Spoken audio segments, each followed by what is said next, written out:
Hello everyone, welcome back to our channel El Buen Dios. I am Father Andres and thank you for joining us here today. Today is Tuesday and we celebrate the memory of Saint Anthony of Padua. So let us dispose ourselves to listen to God's words with open hearts and minds. Today's word we find it in the Gospel according to Matthew chapter 5 verses 13 to 16. Jesus said to his disciples, "You are the salt of the earth.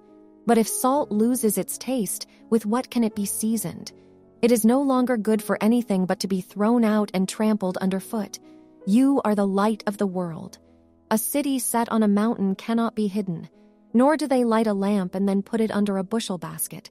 It is set on a lampstand, where it gives light to all in the house. Just so, your light must shine before others, that they may see your good deeds and glorify your heavenly Father." The Gospel of the Lord.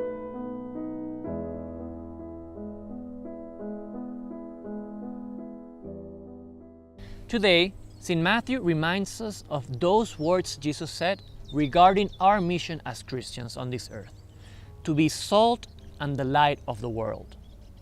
On the one hand, the salt is the necessary seasoning to make foods taste good. Without salt, most dishes are almost worthless. Throughout centuries, on the other hand, salt has been a fundamental element to keep victuals from corruption.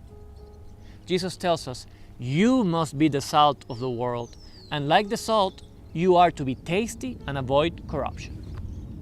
In our time, many have lost the sense of life and claim it is not worth their while, that life is full of disappointments, difficulties, and sufferings, that it goes by very fast, and that it has death as a final perspective and a sad one too. But Jesus says, "You are the salt of the earth." It is up to Christians to give flavor to life by showing the joyful and serene optimism of he who recognizes himself as the Son of God. For everything in our lives can be a path to sanctity. By making difficulties, suffering, and pain help us to purify ourselves. And by realizing that at the end of our lives, life in glory, the eternal happiness is waiting for us.